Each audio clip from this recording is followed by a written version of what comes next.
多人嘅。我哋12點半前到咗粉嶺，而家幾多點？而家12點50分。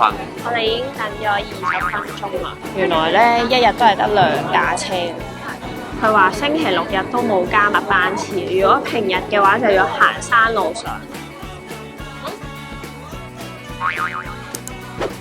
我哋今日嚟到呢一個要禁區紙先入得嘅地方。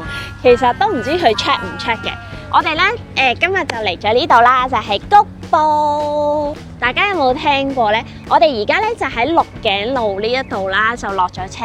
咁就係鹿頸呢個位置。咁一落咗咧，應該咧，我哋做資料搜集嘅時候就話應該有2間士多係可以食嘢嘅，因為我哋係未食嘢㗎啦。咁我哋頭先喺粉嶺站出咗之後咧，就搭小巴直接落到嚟，所以咧我哋而家去咗食嘢先。好，我哋而家立即出發。我都癲咗啦，到咧我就唔知大家可唔可以喺粉嶺搭的士入嚟啦。我哋咧如果經沙頭角搭船或者係搭車入嚟都要禁區紙嘅，咁以防萬一咧，其實我哋2個都申請咗禁區紙㗎啦，我哋就成車人都唔使 check 啦。咁我諗搭小巴就有呢個方便。我哋話咁快咧，就用咗3分鐘嘅時間，就嚟到前邊見到呢個發記士多。係啦。呢個係咪就係我哋嘅第一站啊？係啊，冇錯。本身咧其實有另外一間係叫咩 BB 茶座咁嘅物體，但我上網睇過咧，好似發記多人食啲，同埋呢一度有 all day breakfast 㗎。士多有 all day breakfast 係咪純粹煎隻茶餐廳嘅蛋俾你咋？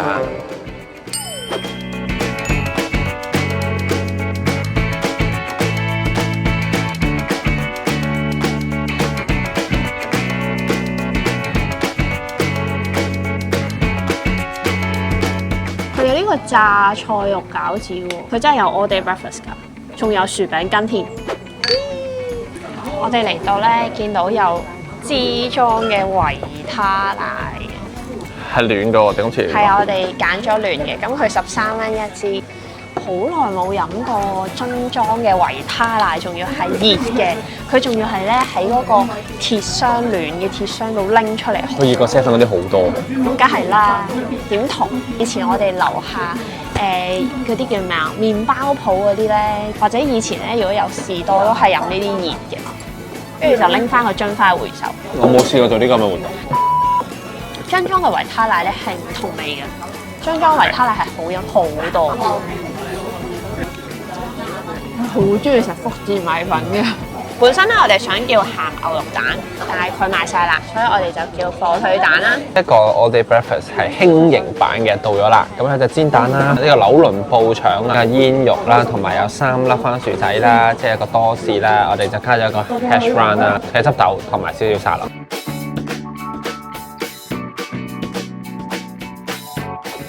我哋咧頭先喺後面發記食完嘢啦，跟住之後咧佢出邊咧有一大隊好似車隊嘅電單車手，好有型咁樣入咗嚟喺發記士多食嘢。我哋而家咧就出發去呢個谷埔啦，我哋要行呢度坑鳳人行，坑鳳人行。經過咗呢一個匝道咧，就會有個指示向呢一邊行嘅。我哋而家到咗，你做咩啊？鹿頸。我哋行咗21分鐘，已經差唔多到達呢個鳳坑啦。知唔知點解我知呢度有茶果同糯米糍啊？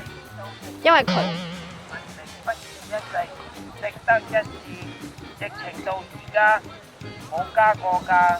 有埋呢個音樂，再配埋呢個海景，食呢個茶果應該係冇得頂，但係已經冇晒啦。而家係2點24分，本身咧就有呢個蘿蔔蛋啦、雞屎藤啊、缽仔糕等等嘅，但係咧佢已經閂咗門了。好得戚喎，鳳坑村喎。到咗啦。好，你可以沿路折返啦。咁我哋揾到頭先嗰間小食店啦，應該就係呢一間。要個有冇番薯餅啊？番薯餅剩咗2個咋。我哋就嗌咗呢個熱嘅豆腐花，跟住咧另外咧佢有茶果嘅，但係咧我就嗌咗啲人話一定要試嘅番薯餅，佢最後剩翻2個啫。番薯餅入邊有冇餡㗎？應該係有嘅。扭㗎，寶寶。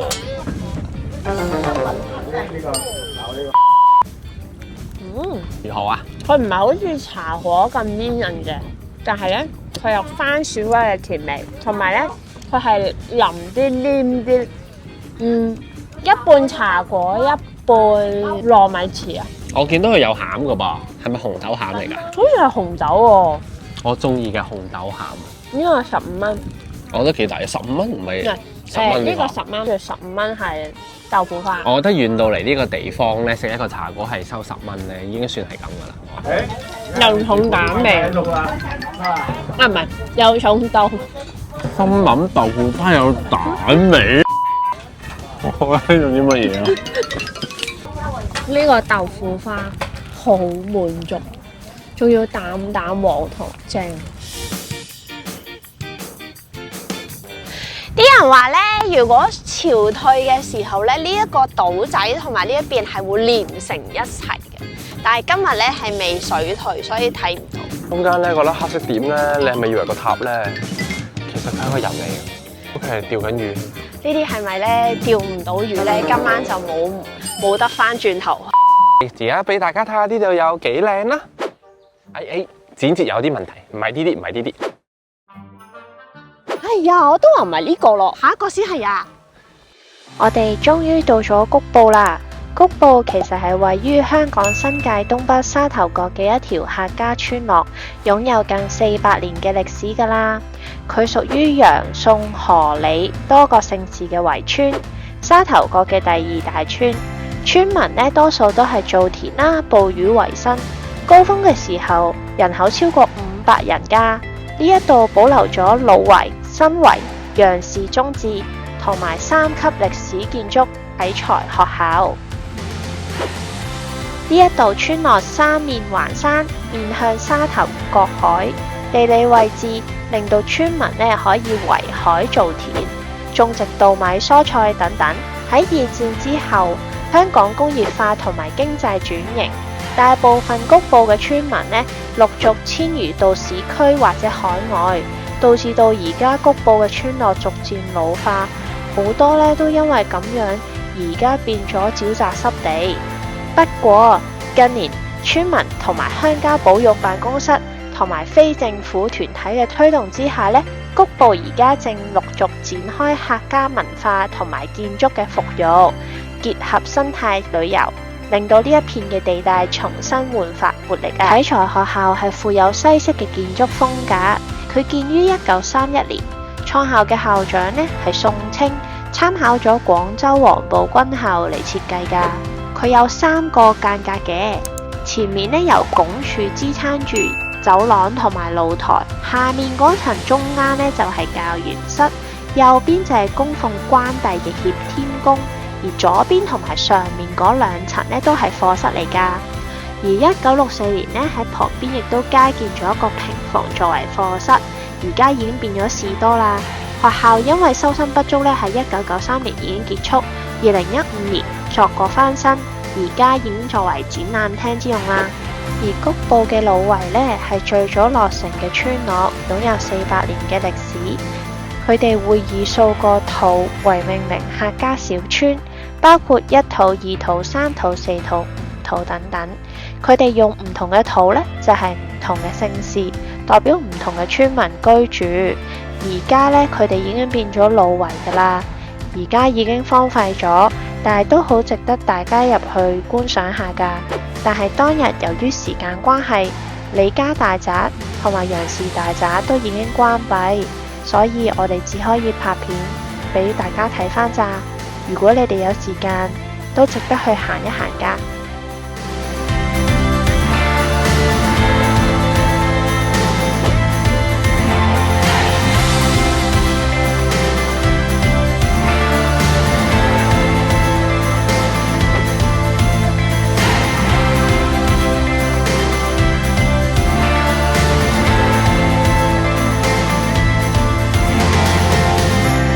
到咁上下，係咪大家都肚餓呢？唔好睇谷埔細細地啊，其實佢都有 cafe 㗎。等我哋帶大家去 cafe 睇下啦。點解你咁犀利嘅？我入到嚟已經冇信號咯喎。因為我晨早已經將成個谷埔嘅 map download 咗喺 Google 度。哦，所以要提早 download 定 offline 嘅 map 啦。如果唔係就會好麻煩，係啊揾唔到呢啲餐廳名。我由呢個谷埔去到荔枝窩我都 download 晒啦。咁其實咧，谷埔咧，你哋會見到好多一啲好靚嘅景點同設施啦。咁其實已經有好多香港嘅大學啦，包括理工大學啦、中文大學啦、深圳嘅中文大學都會有去參與重建、重歸谷埔呢個計劃嘅。佢哋慢慢咧都想轉變為呢個旅遊發展區，想俾更加多人認識谷埔啦。咁所以大家咧都可以留意翻呢度。兩個後尾 key 翻俾大家睇嘅 IG 啦，咁你哋可以留意翻佢哋會唔會有啲本地嘅導賞團啊？咁佢哋可以俾同大家介紹一下谷埔嘅最新資訊啦。cafe 附近咧就會有呢間松記士多嘅私房菜啊，因為咧我哋想去咗 cafe 先，咁而松記咧就士多咧就係好似開夜少少。咁所以我哋就想去嗰個 cafe 先。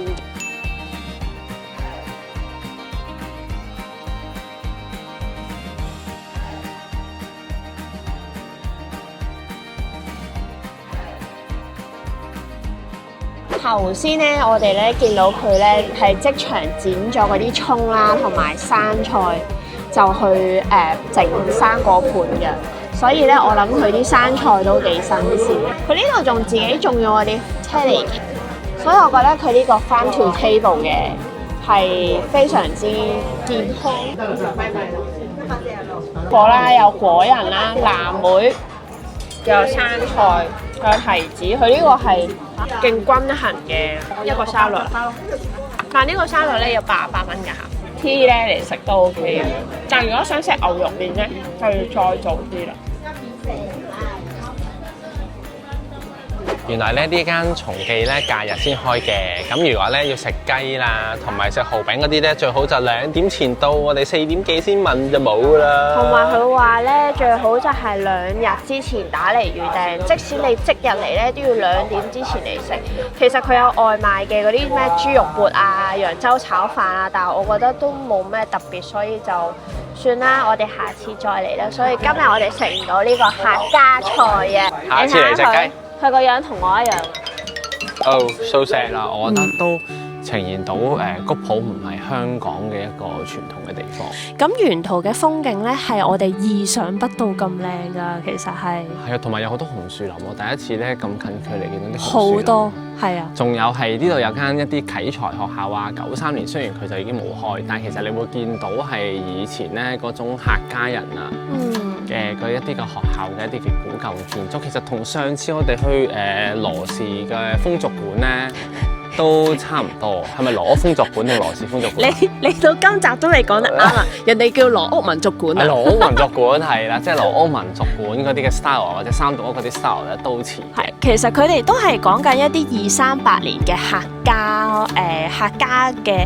客家人嘅村落。其實我綜合翻嚟睇咧，原來客家村咧客家人都幾多歷史，遍佈喺香港嘅每一個角落。因為佢哋係屬於原住民啊嘛。係啊，同埋據我所知，谷埔呢個地方比較特別少少咧，就係因為喺明朝清末嘅年代啦，咁佢哋啲人咧走落嚟嘅時候咧，第一個到嘅地方就係谷埔呢一度。我覺得谷埔呢個地方啦，同埋鹿頸咧係好適合一家大細嚟嘅。雖然餐廳咧少就少啲㗎啦，嗱冇乜嘢食咧，我可以補充翻少少嘅，因為咧其實谷埔呢個地方咧，餐廳咧應該冇記錯，淨係得3間嘅啫，包括咧就係松記啦，跟住之後宋伯嘅小食士多啦，咁佢淨係食豆腐花啦，同埋頭先我哋想食我哋頭先食咗嘢嘅 cafe 嘅，但係我覺得親子遊啊，或者當係文物嘅保育嘅時候呢，